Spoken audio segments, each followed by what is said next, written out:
ഏറ്റവും വലിയ അനുഗ്രഹപ്രദമായ ഒരു ശുശ്രൂഷയാണ്. സുവിശേഷം പ്രസംഗിക്കുന്നവരുടെ പാദങ്ങൾ എത്രയോ സുന്ദരമായവ എന്നാണ് തിരുവചനം നമ്മെ പഠിപ്പിക്കുന്നത്.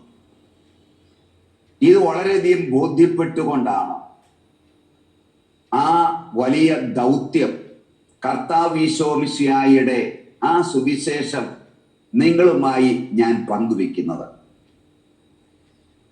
പ്രിയമുള്ളവരെ, ഇന്ന് നിങ്ങളുമായി ഞാൻ പങ്കുവെക്കുവാൻ ആഗ്രഹിക്കുന്ന വിശേഷം വിശ്വാസത്തിന്റെ ജീവിതം എന്താണ് എന്നുള്ളതാണ്. പൊതുവെ നമ്മെ എല്ലാവരും വിളിക്കാറുള്ളത് വിശ്വാസികൾ വിശ്വാസികൾ എന്നാണ് അല്ലെ? ക്രൈസ്തവരെല്ലാം വിശ്വാസം സ്വീകരിച്ചവരാണ്. അതുകൊണ്ട് മറ്റുള്ളവര് നമ്മളെ വിളിക്കുന്നത് വിശ്വാസികളുടെ കൂട്ടായ്മ എന്നാണ്. നമ്മൾ തന്നെ അതിൽ അഭിമാനിക്കാറുണ്ട്. നമ്മൾ വിശ്വാസത്തെ കുറിച്ച് നമ്മൾ പറയുമ്പോൾ നമ്മുടെ പാരമ്പര്യവുമായി ബന്ധപ്പെടുത്തിയാണ് നമ്മൾ അനേകര് അതൊക്കെ പറയാറുണ്ട്. വളരെയധികം പൊങ്ങച്ചം പറയുന്നവർ ഒത്തിരി പേര് നമ്മുടെ ഇടയിലുണ്ട്. നമ്മൾ ഇന്ന പാരമ്പര്യത്തിൽ പിറന്നവരാണ്. നമ്മള് ഈ മാർത്തോമാ ശ്ലീഹ കേരളത്തിൽ വന്നപ്പോൾ ആദ്യമായി മാമോദിസ മുക്കിയ ആ കുലത്തിൽ ജനിച്ചവരാണ്, ആ പാരമ്പര്യത്തിൽ പിറന്നവരാണ്, മാർത്തോമ ക്രിസ്ത്യാനികളാണ് എന്നൊക്കെ പറഞ്ഞ് ഒത്തിരി മേനി നടിച്ച് സ്വയം പുകഴ്ത്തി പറഞ്ഞുകൊണ്ട് ഒക്കെ നമ്മൾ അഭിമാനിക്കാറുണ്ട്. അപ്പോൾ നമ്മൾ മനസ്സിലാക്കേണ്ട കാര്യം, യഥാർത്ഥത്തിൽ നമ്മൾ ക്രിസ്തുവിൽ വിശ്വസിക്കുന്നുണ്ടോ? നമ്മൾ അവനിൽ വിശ്വസിക്കുന്ന വ്യക്തിയാണോ? ആ വിശ്വാസത്തെ ഫോളോ ചെയ്യുന്ന വ്യക്തിയാണോ എന്ന് നമ്മൾ പരിശോധിക്കേണ്ടതാണ്. ഹെബ്രായ ലേഖനം 11-ാം അധ്യായം അതിന്റെ 6-ാമത്തെ തിരുവചനം ഇങ്ങനെ പറയുകയാണ്: വിശ്വാസമില്ലാതെ ദൈവത്തെ പ്രസാദിപ്പിക്കുക സാധ്യമല്ല എന്ന്. അപ്പോൾ ദൈവത്തെ സന്തോഷിപ്പിക്കണമെങ്കിൽ, പ്രസാദിപ്പിക്കണമെങ്കിൽ, അവനെ തൃപ്തിപ്പെടുത്തണമെങ്കിൽ നമ്മുടെ ഉള്ളിൽ ഉണ്ടായിരിക്കേണ്ട ഏക കാര്യം ഫെയ്ത്ത് മാത്രമാണ്. മറ്റൊന്നുകൊണ്ടും ദൈവത്തെ സന്തോഷിപ്പിക്കുവാൻ സാധിക്കുകയില്ല, അവനെ തൃപ്തിപ്പെടുത്താൻ പറ്റുകയില്ല എന്ന് ഈ വചനഭാഗത്തിലൂടെ നമുക്ക് വ്യക്തമായി മനസ്സിലാക്കാൻ സാധിക്കും. ഹല്ലേലൂയ. ദൈവത്തെ പ്രീതിപ്പെടുത്തുന്നത് അവനുമായിട്ടുള്ള ബന്ധത്തിൽ നമ്മുടെ വിശ്വാസം മാത്രമാണ്. നമ്മളിൽ വിശ്വാസമുണ്ടോ, ദൈവത്തിലുള്ള അടിയുറച്ച വിശ്വാസമുണ്ടോ എന്നാണ് ദൈവം നമ്മുടെ ഹൃദയത്തിലോട്ട് അവൻ നോക്കുന്നത്. ഇപ്പൊ നമുക്ക് എത്രമാത്രം ദൈവത്തിൽ വിശ്വാസമുണ്ട്? നമ്മുടെ വിശ്വാസങ്ങളൊക്കെ ദൈവത്തിന്റെ സ്നേഹത്തിൽ ഉൾപ്പെട്ട് നിൽക്കുന്നതാണോ, അല്ലെങ്കിൽ ദൈവത്തിന്റെ അനുഗ്രഹങ്ങൾ നമുക്ക് കിട്ടുന്നതുമായി ബന്ധപ്പെട്ടുള്ളതാണോ എന്ന് നമ്മൾ പരിശോധിക്കേണ്ടതാണ്. നമ്മുടെ ദൈവത്തിലുള്ള വിശ്വാസം എന്ന നമുക്ക് രോഗശാന്തി കിട്ടി, ഓ പ്രൈസ് ദി ലോർഡ്. നമ്മുടെ കടബാധ്യത മാറി, പ്രൈസ് ദി ലോർഡ്. നമുക്ക് വിസ ലഭിച്ചു, പ്രൈസ് ദി ലോർഡ്. മക്കളുടെ വിവാഹം നടന്നു, ഉയർന്ന ജോലി കിട്ടി, ശമ്പളത്തിൽ വർധനവ് കിട്ടി, കൊച്ചു പരീക്ഷയിൽ A+ വാങ്ങി ജയിച്ചു, പ്രൈസ് ദി ലോർഡ്, ഹല്ലേലൂയ, ദൈവത്തെ ഞാൻ വിശ്വസിക്കുന്നു. അപ്പൊ ഇങ്ങനെയുള്ള ഭൗതികതയുമായി ബന്ധപ്പെട്ടാണോ ഞാൻ ദൈവത്തിൽ വിശ്വസിക്കുന്നത്?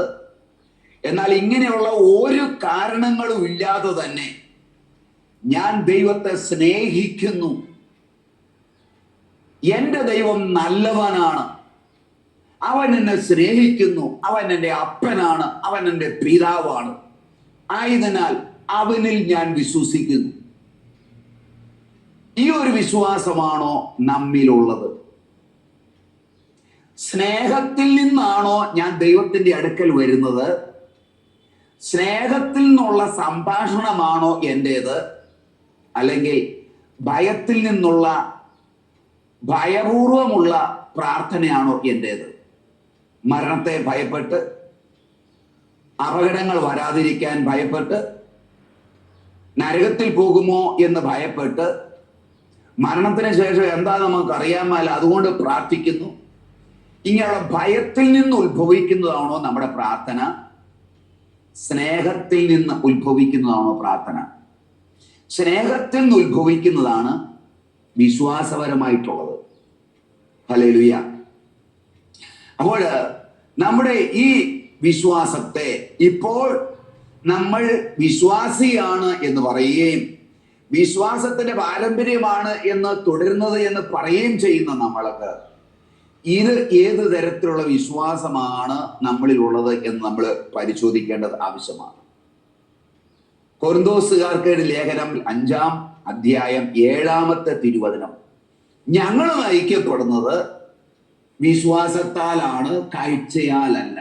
കണ്ണുണ്ട്, പഞ്ചേന്ദ്രിയങ്ങളുണ്ട്, ഈ ലോകത്തിലാണ് ഞങ്ങൾ ജീവിക്കുന്നത്, ഈ ലോകത്തിലൂടെയാണ് ഞങ്ങൾ നടക്കുന്നത്, ഭക്ഷണം കഴിക്കുന്നുണ്ട്, ഉടുക്കുന്നുണ്ട്, ഞങ്ങളുടേതായ ജോലി കാര്യങ്ങളെല്ലാം ചെയ്യുന്നുണ്ട്. എങ്കിലും ഞങ്ങൾ കാഴ്ചയാലല്ല നടക്കുന്നത്. ഞങ്ങൾ നടക്കുന്നത്, ഞങ്ങളുടെ യാത്ര, ഞങ്ങളുടെ ഈ ജീവിതം വിശ്വാസത്താലാണ്. ഇതാണ് വിശ്വാസയാത്ര എന്ന് പറയുന്നത്, വിശ്വാസത്തിന്റെ യാത്ര. കാഴ്ചയാൽ നടക്കപ്പെടുന്നതിന്റെ അല്ലെങ്കിൽ വിശ്വാസത്താൽ നടക്കുന്നതിന്റെ ഓപ്പോസിറ്റ് ആണ് കാഴ്ചയാലുള്ള ജീവിതം എന്ന് പറയുന്നത്.